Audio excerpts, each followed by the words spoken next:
राधे राधे मित्रों, सोमनाथ बाबा की जय। आज मैं आपको सोमनाथ और सोमनाथ के आसपास जो भी रहस्यमय मंदिर है, मैं आपको सविस्तार उनके दर्शन कराऊंगा। सोमनाथ बहुत ही फेमस तीर्थ स्थान हिंदुओं का माना जाता है। 12 ज्योतिर्लिंग में सोमनाथ का प्रथम स्थान माना जाता है और सोमनाथ मंदिर के निर्माण के पीछे काफ़ी रहस्य है। और उस रहस्य को हम वीडियो स्टार्ट करने से पहले आपको उन रहस्यों के बारे में बताएंगे कि मंदिर का निर्माण कब, कैसे और कितने विघ्न के बाद आज हमारे सामने सोमनाथ मंदिर की नींव रखी हुई है। तो वीडियो स्टार्ट करने से पहले आप हमारे चैनल को लाइक करें, सब्सक्राइब करें और ज़्यादा से ज़्यादा सपोर्ट करें, जैसे सपोर्ट की वजह से हम ऐसी वीडियो आपके बीच में लाते रहें। दोस्तों, सोमनाथ पहुंचने के लिए आपके पास अलग अलग रास्ते हैं। जैसे आप एरोप्लेन से भी जा सकते हैं, अपनी सेल्फ कार से जा सकते हैं, बस के माध्यम से भी जा सकते हैं, ट्रेन के माध्यम से भी जा सकते हैं। लेकिन सबसे सस्ता और सबसे आरामदायक जो साधन है वो ट्रेन का ही माना गया है। तो जैसा कि हमारा निवास स्थान कानपुर है, कानपुर से हमने सोमनाथ जाने के लिए प्लानिंग की और सोमनाथ के पास जो रेलवे स्टेशन पड़ता है उसका नाम वेरावल है। तो सोमनाथ में वेरावल स्टेशन के लिए आपको अपने गंतव्य स्टेशन, नियरेस्ट स्टेशन से काफ़ी ट्रेन मिल जाएंगी। और हमारे कानपुर में फेमस रेलवे स्टेशन गोविंदपुरी है। गोविंदपुरी से हमने वेरावल के लिए ट्रेन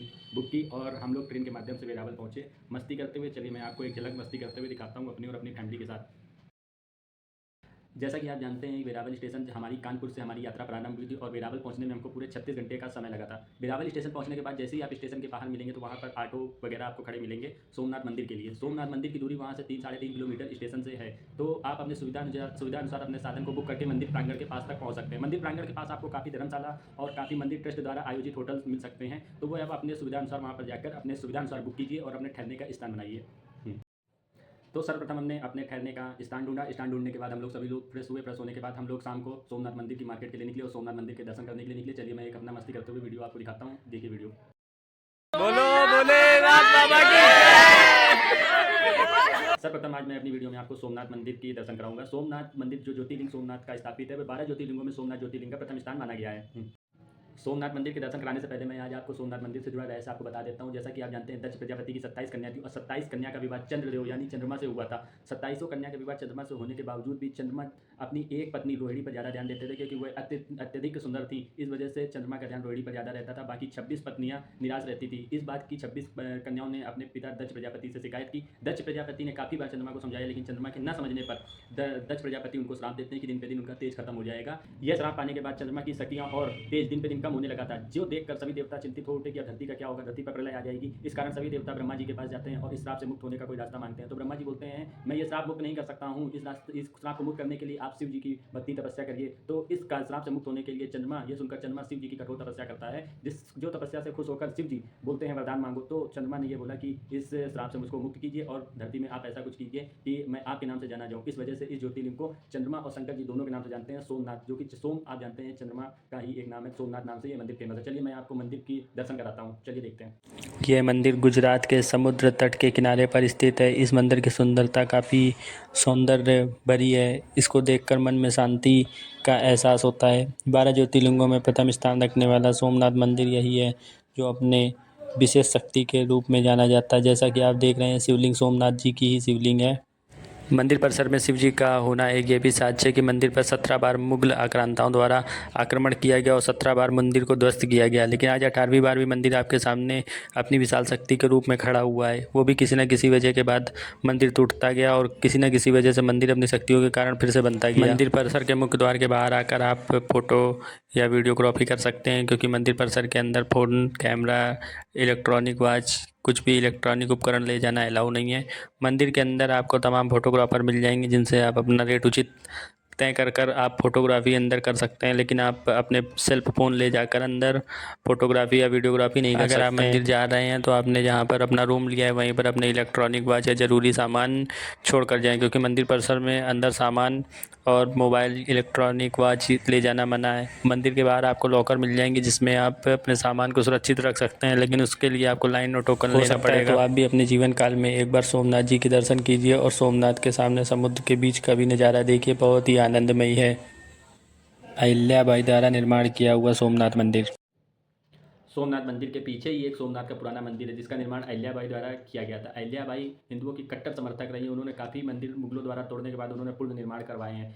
अहिल्याबाई ने इस मंदिर का निर्माण इस वजह से करवाया था, क्योंकि जब मुगल आक्रांताओं ने सोमनाथ में मंदिर को तोड़ दिया तो लोगों के पास पूजा करने का कोई स्थान नहीं था। इस वजह से अहिल्याबाई ने इस मंदिर का निर्माण करवाया था। लेकिन आपको मैं एक बात ये भी बता देता हूँ कि सोमनाथ का जो मेन मंदिर है वो 17 बार तोड़ा गया। 17 बार मुगल आक्रांताओं ने उस पर हमला किया, लेकिन वह एक विशेष शक्ति मंदिर में होने के कारण एक के बाद एक अपने किसी विशेष शक्ति शक्ति के कारण आज भी वह आपके सामने बनकर तैयार है। 17 बार मंदिर तोड़े जाने के बाद आज 18वीं बार भी आपके सामने सोमनाथ का मेन मंदिर स्थापित है। चलिए मैं आपको अहिल्याबाई द्वारा निर्माणित किया हुआ मंदिर आपको दर्शन कराता हूँ, चलिए देखते हैं। अहिल्याबाई द्वारा निर्माण कराए गए इस मंदिर के दर्शन करने से पहले हम सभी मिलकर जोर से जयकारा लगाएंगे। बम बम, हर हर हर हर, बोलो सोमनाथ बाबा की। मंदिर प्रांगण बहुत ही सुंदर और आलीशान बनाया हुआ है। मंदिर में आप शिव जी को पुष्प भी चढ़ा सकते हैं, जो कि आपको मंदिर के मेन दरवाजे पर काफ़ी दुकानें मिल जाती हैं। मंदिर के आंगन में ही अहिल्याबाई की बड़ी सी मूर्ति विराजमान है, जिसके आप दर्शन कर सकते हैं। मंदिर प्रांगण में अंदर जाने के लिए आपको लाइन में लगना पड़ेगा। मंदिर के आंगन में ही आपको गणपति जी और हनुमान जी के विशाल प्रतिमाओं के दर्शन होंगे, जिनसे आप आशीर्वाद लेकर आगे बढ़ सकते हैं। मंदिर प्रांगण के छत और स्तंभ बहुत ही सुंदर है। मंदिर में प्रवेश करने से पहले आपको नंदी जी के दर्शन होंगे। नंदी जी के दर्शन करने के बाद सीधे आप शिवलिंग के दर्शन कर सकते हैं। शिवलिंग के दर्शन करने के बाद ही हम गुफा से जाएंगे ऊपर की ओर। ऊपर भी शिवलिंग विराजमान है। इस शिवलिंग के दर्शन करने के बाद हम मंदिर प्रांगण से बाहर निकलेंगे। बाहर निकलने के बाद ही मंदिर के अगल बगल आपको छोटे छोटे मंदिरों के दर्शन होंगे। इन दर्शन करने के बाद मंदिर के बाहर आप निकल कर आएंगे। बाहर निकलने पे पूरा मंदिर का व्यू आपको हम दिखाते हैं, ऐसा लगता है। पूरा व्यू आप देख सकते हैं। यहाँ पर आप फोटो वीडियो अपनी यादों के लिए सहेज सकते हैं। एक बार मंदिर प्रांगण में जरूर आइए और शिव जी के दर्शन करिए। तीसरे नंबर पर हम आपको भालखा तीर्थ के दर्शन कराते हैं। मैं अब आपको तीसरे नंबर पर भालखा तीर्थ मंदिर, जो कि सोमनाथ से 1 किलोमीटर की दूरी पर है, उसके दर्शन कराता हूँ। भालखा तीर्थ मंदिर से जुड़े 2 रहस्य मुख्य माने जाते हैं। जैसा कि पहला रहस्य ये माना जाता है कि श्री कृष्ण द्वापर युग में आए और उन्होंने सारी अपनी लीलाएं खत्म की। उसके बाद महाभारत में भी अर्जुन का साथ दिया। उसके बाद उन्होंने सोचा कि अब गौलोक के लिए प्रस्थान किया जाए, तो इसके लिए कोई ना कोई वजह उनको चाहिए थी। इस वजह से वह पेड़ के नीचे बैठे थे और एक जरा नामक के शिकारी ने उनके पैर को हिरण समझकर उनके पैरों के तलवे पर प्रहार किया, जिससे बाण लगने से श्री कृष्ण की मृत्यु हो जाती है और वह गौलोक के लिए प्रस्थान करते हैं। दूसरी वजह यह भी मानी जाती है कि जो जरा नामक का शिकारी था वह पिछले जन्म में बाली था और त्रेता युग में विष्णु जी का अवतार श्री राम बनकर आए थे और श्री राम ने चुप के बाली पर अपने बाणों से प्रहार किया था और बाली की मृत्यु हो गई थी। तो ऐसा माना जाता है कि त्रेता युग का बाली ही द्वापर युग में जरा नामक शिकारी बना, क्योंकि बाली का वध श्री राम ने चुपके से किया था। इसका हिसाब बराबर करने के लिए द्वापर युग में वह जरा नामक का शिकारी बनकर आता है और श्री कृष्ण को चुपके वह बाण से प्रहार करके उनको भी गौलोक के लिए प्रस्थान करवाता है। अपनी अलग अलग मान्यताएं हैं। चलिए मैं आपको मंदिर का दर्शन कराता हूँ। मंदिर बहुत ही अद्भुत और बहुत ही सुंदर बना हुआ। चलिए मंदिर के दर्शन। मंदिर प्रांगण बहुत ही सुंदर है। चलिए हम आपको मंदिर प्रांगण के अंदर की ओर ले चलते हैं। देखिए मंदिर का जो बाहरी रूप है, ये देख ही सकते हैं आप, कितना ही विशाल और कितना ही मनमोहक है। मंदिर के स्तंभों में पौराणिक काल की कुछ कलाकृतियां बनी हुई, जिनको आप ध्यान से देख सकते हैं। और मैं यहाँ पर ब्लॉगिंग करता हूँ, मेरे हाथ में कैमरा देख मेरे भाईजान घबरा गए और देखिए कितना मासूम सा चेहरा बनाए हुए। चलिए मैं आपको मंदिर प्रांगण के अंदर ले चलता हूँ। यहाँ पर श्री कृष्ण के बाणों में पैर लगने के कारण वह मूर्छित लेटे हुए हैं, जैसा कि आप मूर्तियों में देख सकते हैं। मंदिर परिसर बहुत ही सुंदर है। मंदिर परिसर के बाहर आने पर आपको एक कुंड के दर्शन होते हैं, जिसमें पानी काफ़ी शांत रूप से भरा हुआ है। चलिए अब आपको दिखाते हैं। मंदिर में खंभों पे, स्तंभों पे देखिए कितनी अच्छी कलाकृतियाँ बनाई हुई हैं। मंदिर प्रांगण बहुत ही सुंदर और हरा भरा है पेड़ों से। मंदिर प्रांगण काफ़ी बड़ा है। मंदिर के बगल में ही आपको कुछ दूरी पर शिव जी के मंदिर के दर्शन होंगे, जहाँ पर बाहर आपको नंदी जी के सर्वप्रथम दर्शन होंगे। अंदर शिवलिंग के दर्शन होते हैं। दर्शन करने के बाद हम अपने परिवारजन के साथ कुछ यादगार तस्वीरें लेते हुए, मंदिर प्रांगण बहुत ही अति उत्तम है। अब हम लोग मंदिर से बाहर निकलेंगे और दूसरे मंदिर की ओर चलते हैं। चौथे नंबर पर हम आपको लेके चलते हैं बाणगंगा। यहाँ पर 5 ज्योतिर्लिंग शिव जी के स्थापित हैं, जो कि पूर्ण रूप से समुद्र में विराजमान है। ऐसा नहीं कि समुद्र के अंदर है, समुद्र तट के किनारे पर 5 ज्योतिर्लिंग स्थापित है, जिनके आप दर्शन कर पूजा अर्चना कर सकते हैं। चलिए आपको ले चलते हैं, दर्शन करते हैं। चौथे नंबर पर हम आपको दर्शन कराएंगे बाणगंगा के। अब हम आ चुके हैं बाणगंगा के नाम से जाने वाले तीर्थ स्थान पर। यहाँ पर आप देख सकते हैं समुद्र की लहरों को। कितनी विशाल समुद्र आपके सामने है। समुद्र तट के किनारे पर ही आपको शिवलिंग के दर्शन होंगे। यहाँ पर 5 शिवलिंग बने हुए हैं, जिनकी आप पूजा आराधना पुष्पों द्वारा कर सकते हैं और समुद्र के शांतिमय वातावरण को आप बड़े ही आनंदमय ढंग से इसका नज़ारा का लुत्फ़ ले सकते हैं। आप देख सकते हैं शिवलिंग की आराधना करते हुए सभी लोग, और समुद्र कितना ही शांतिपूर्वक एहसास करा रहा है। लहरों में देखिए कितना निर्मल जल बहता हुआ। तो आप भी आइए, यहाँ के 5 शिवलिंग के दर्शन करिए। चलिए अब कराते हैं पांचवें मंदिर के दर्शन। चलिए अब हम आपको पांचवें मंदिर की ओर ले चलते हैं, जिसका नाम है गीता मंदिर और लक्ष्मी नारायण मंदिर। ये दोनों मंदिर एक ही स्थान पर है, लक्ष्मी नारायण मंदिर और गीता मंदिर। चलिए हम आपको इसके दर्शन कराते हैं, चलिए देखते हैं। हम लोग आ चुके हैं गीता मंदिर और लक्ष्मी नारायण मंदिर के दर्शन करने। जैसा कि आप मुख्य द्वार देख सकते हैं, मंदिर प्रांगण के बाहर ही आपको श्री कृष्ण जी की मूर्ति का नज़ारा देखने को मिलेगा। अब हम लोग मंदिर में प्रवेश कर चुके हैं और सबसे पहले आपको ले चलेंगे गीता मंदिर। गीता मंदिर के बाहर का नज़ारा बहुत ही अच्छा है और गीता मंदिर की सीढ़ियों से चढ़कर अब हम अंदर की ओर आ चुके हैं। यहाँ पर आपको श्री कृष्ण जी के दर्शन होंगे, जो कि बांसुरी बजाते हुए, उनके पीछे गाय माता भी खड़ी हुई हैं। इसी के अंदर आप चलेंगे तो यहाँ पर आपको बलदेव जी की गुफा के दर्शन होंगे और वहाँ पर आएंगे द्वारपाल खड़े हुए हैं। गुफा के अंदर जाने के बाद आपको माता जी के दर्शन होंगे और शिवलिंग के दर्शन होंगे। उसके बाद हम आते हैं लक्ष्मी नारायण मंदिर, जो कि मंदिर गीता मंदिर से कुछ ही दूरी पर। लक्ष्मी नारायण मंदिर में अंदर अब हम लोग प्रवेश कर रहे हैं। यहाँ पर आप देखेंगे छत पर पूरा ब्रह्मांड बनाया हुआ है। मंदिर प्रांगण में चारों दिशा में आपको भगवान की कलाकृतियाँ और तस्वीरों के दर्शन होंगे। अब मंदिर के मुख्य भगवान के आपको दर्शन कराते हैं। जैसा कि आप देख सकते हैं, यहाँ पर लक्ष्मी जी के साथ नारायण जी विराजमान है बहुत ही सुंदर रूप में। और छत पर आप देख सकते हैं ब्रह्मांड कितना सुंदर दर्शाया हुआ है। मंदिर प्रांगण से आप बाहर निकलेंगे तो बाहर बहुत ही सुंदर सा नज़ारा है और कमल का फूल आपको देखने को मिलेगा। उसके बाहर आप देखेंगे मंदिर में ग्रीन कलर की दरी बिछाई हुई, जिस पर आप आराम से बैठ सकते हैं, घास वाली दरी।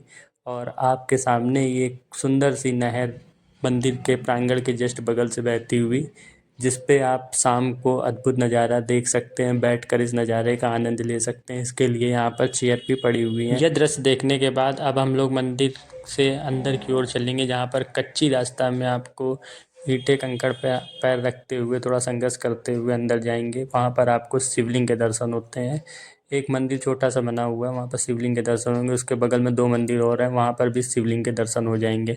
अब हम लोग मंदिर प्रांगण से बाहर की ओर चलते हुए, आपको मंदिर के चारों ओर के दर्शन हो ही चुके होंगे। चलिए मैं आपको दूसरे मंदिर की ओर ले चलता हूँ। चलिए देखो, ले चलते हैं छठवें मंदिर की ओर। छठवें नंबर पर मैं आपको कामतानाथ महादेव मंदिर के दर्शन कराता हूँ। चलिए हम लोग मंदिर प्रांगण में प्रवेश करते हैं और दर्शन करते हैं, चलिए अब हम आपको लेके चलते हैं कामतानाथ महादेव मंदिर के दर्शन कराने। चलिए अब हम चलते हैं अंदर की ओर। कामतानाथ महादेव मंदिर के दर्शन करने के लिए मेरे दोस्त जाते हुए देखिए कितने मुस्कुराहट से अंदर की ओर प्रवेश करते हुए। और ये मंदिर का मुख्य द्वार है, यहाँ से हम अंदर प्रवेश करेंगे। उससे पहले बाहर एक ऋषि जी विराजमान है, उनके भी दर्शन करते हुए चलते हैं। अब हम लोग अंदर मंदिर का नज़ारा देखते हुए चलते हैं। मंदिर में स्तंभ काफ़ी बनाए हुए हैं। मंदिर के बगल में ही आप देखेंगे श्री नरसिंह भगवान के दर्शन होंगे आपको। पहले ही नरसिंह भगवान के दर्शन होंगे, उसके थोड़ा आगे बढ़ने के बाद आपको शिवलिंग के दर्शन होंगे। जैसा कि आप देख सकते हैं शिवलिंग विराजमान है और अंदर माता जी विराजमान है, उनके दर्शन होंगे। उसके बाद अब हम आप लोग थोड़ा आगे चलेंगे तो यहाँ पर सीढ़ियों से चढ़ के ऊपर जाना होगा। उससे पहले आपको ऋषि जी के दर्शन होंगे और सीढ़ियों से जब हम ऊपर चढ़ की ओर जाएंगे तो यहाँ पर आपको 12 ज्योतिर्लिंग जो हैं उनके सभी के दर्शन होंगे। एक साथ ही 12 ज्योतिर्लिंग बनाए हैं। उसके बाद अब हम लोग गुफा में प्रवेश करते हैं। गुफा से प्रवेश करने के बाद यहाँ पर एक और गुफा आएगी, वो बिल्कुल छोटी सी गुफा है, वहाँ पर आपको झुक के अंदर जाना पड़ेगा। और यहाँ दर्शन करने के बाद अब हम लोग सीधे मंदिर प्रांगण से बाहर की ओर निकलेंगे और अब हम दूसरे मंदिर की ओर आपको लेकर चलेंगे। चलिए जय बाबा की। 7वें नंबर के तीर्थ के दर्शन करते हैं। चलिए मैं अब आपको 7वें तीर्थ स्थान त्रिवेणी संगम में ले चलता हूँ। चलिए यहाँ पर देखते हैं हिरणा कपिला सरस्वती। हिरणा कपिला सरस्वती तीनों नदियाँ मिलकर अरब सागर में गिरती हैं और ये तट बहुत ही सुंदर है। चलिए मैं आपको इसके दर्शन कराता हूँ। हम लोग आ चुके हैं मुख्य द्वार पर त्रिवेणी संगम के और अब हम लोग अंदर की ओर प्रवेश करेंगे। यहाँ का जो दरवाज़ा है वो काफ़ी रोमांच भरा और मेरे परिवार के सभी लोग मस्ती करते हुए अंदर जाते हुए देखिए, इस दरवाजे में फंसते हुए के अंदर जाने का इंतज़ार करते हुए मैं भी अंदर आ चुका हूँ। और चलिए देखते हैं यहाँ का नज़ारा। यहाँ पर तीनों नदियाँ हिरणा कपिला और सरस्वती तीनों नदियाँ मिलकर एक नदी में परिवर्तित होकर अरब सागर में जाकर गिरती हैं इस तट पर। और इस तट का नज़ारा बहुत ही सुंदर और रोमांचकारी है। यहाँ पर आप फ़ोटोग्राफ वीडियोग्राफी भी आराम से कर सकते हैं। और यहाँ पर लोग दाना डालकर कबूतरों को भी खिलाते हैं।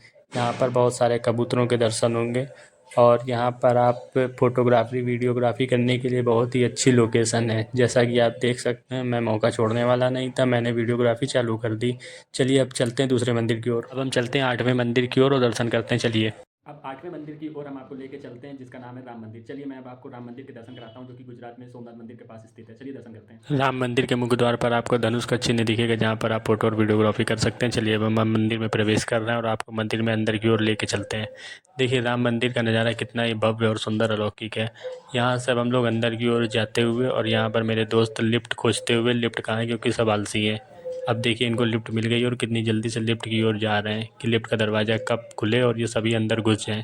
जब ये सब लिफ्ट का भरपूर फ़ायदा उठाना, तो मैं ही क्यों रह जाऊं। मैं भी अंदर में लिफ्ट में घुस गया और अपने आप को एडजस्ट कर लिया। फिर हम लोग मंदिर प्रांगण के ऊपर की ओर पहुंचते हैं और मंदिर के दर्शन करने के लिए अंदर की ओर प्रवेश करते हैं। अंदर प्रवेश कर हम देखते हैं मंदिर का नज़ारा बहुत ही अद्भुत और आनंदमयी है। फिर उसके और बाद हम लोग मंदिर में भगवान के दर्शन करने जाते हैं। यहाँ पर राम लक्ष्मण सीता जी और उनके चरणों में हनुमान जी विराजमान है। इसके आपको दर्शन होंगे। बगल में आप देखेंगे हनुमान जी और गणपति जी का भी मंदिर है, उसके भी दर्शन होंगे। मंदिर का नज़ारा बहुत ही अद्भुत है। यहाँ पर एक रजिस्टर भी रखा हुआ मिलेगा, जिसमें आप जय श्री राम अपने इच्छा अनुसार लिख सकते हैं। देखिए मेरा दोस्त पुण्य कमाता हुआ ये कहीं भी नहीं पीछे रहता है। फिर हम लोग मंदिर प्रांगण से बाहर निकलते हैं और मंदिर का नज़ारा देखते हैं। मंदिर के स्तंभों में अलग ही आकृतियाँ बनाई हुई हैं और बाहर से आपको समुद्र का नज़ारा भी देखने को मिलेगा, जैसा कि आप अपनी स्क्रीन पर देख पा रहे होंगे। नज़ारे का मज़ा लेने के बाद मैं अपनी एक सेल्फी लेता हूँ। फिर उसके बाद आगे आप लोगों के लिए मंदिर का दृश्य शूट करता हूँ। देखिए मंदिर कितना ही विशाल और अद्भुत बना हुआ है। यहाँ पर पीछे भी आप देख सकते हैं, मंदिर में काफ़ी पीछे आपको पेड़ पौधे और सुंदर सा दृश्य देखने को मिलेगा, जहाँ समुद्र की लहरें भी आपको देखने को मिल सकती हैं। मंदिर प्रांगण काफ़ी बड़ा और काफ़ी ऊंचाई पर बना हुआ है। मंदिर के आसपास का नज़ारा भी बहुत अच्छा है। यहाँ के नज़ारे को कैप्चर करते हुए मेरे परिवारजन के लोग, जैसा कि आप देख सकते हैं, कोई मौका नहीं छोड़ रहा। और ये देखिए सब अपना अपना फ़ोन हाथों पर लेकर यादगार पल आप मंदिर की सीढ़ियों से नीचे उतरकर मंदिर के पीछे जाकर भी भगवान के दर्शन कर सकते हैं। यहाँ पर आपको पीछे मंदिर के शिवलिंग के दर्शन होंगे, जो कि मंदिर के जस्ट पीछे बना हुआ है।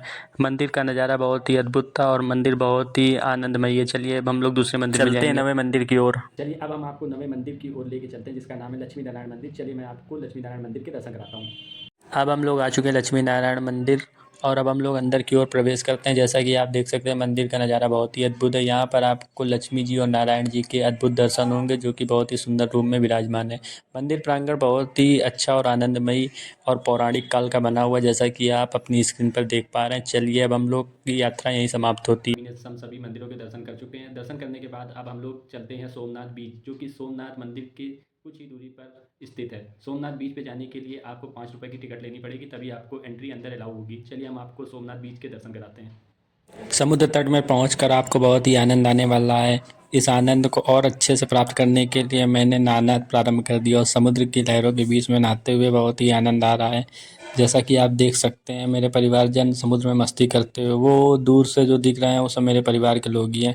यहाँ पर आप कैमल राइड और हॉर्स राइड भी आप कर सकते हैं। समुद्र तट में काफ़ी आपको ऐसे ऑफ़र मिलने वाले हैं। यहाँ पर देखिए मेरे परिवार के लोग समुद्र की लहरों का आनंद ले रहे हैं और ये नाप रहे हैं कि ये लहरें कहाँ तक आएंगी। बहुत ही मज़ा आया मुझको तो समुद्र में। आप लोग भी आइए और मंदिरों के दर्शन करने के बाद समुद्र के बीच पर अपना समय ज़रूर बिताइए। ये ट्रिप आपके लिए बहुत यादगार होने वाली है। ये देखिए छोटे नवाब साहब रेत से खेलते हुए, समुद्र की लहरें धक्का देते हुए। मुझको तैरना नहीं आता समुद्र की लहरों, और ये देखिए मेरे परिवारजन के लोग मस्ती करते हुए। इस मस्ती में मुझको बहुत मज़ा आया। और आपको मेरी वीडियो अच्छी लगी हो तो लाइक करें, सब्सक्राइब करें, ज़्यादा से ज़्यादा आप सभी वीडियो में लास्ट तक जुड़े रहें। इसके लिए आपका बहुत बहुत धन्यवाद। आज की वीडियो में हमने सोमनाथ के आसपास के सभी मंदिरों के दर्शन किए और समुद्र का प्यारा सा बीच के भी दर्शन किए। उम्मीद है कि आपको हमारी वीडियो पसंद आई होगी और ज़्यादा से ज़्यादा सपोर्ट करेंगे। नेक्स्ट वीडियो हमारी होने वाली है द्वारकाधीश की, और द्वारकाधीश के आसपास जो भी फेमस मंदिर हैं उनके मैं आपको दर्शन कराऊंगा।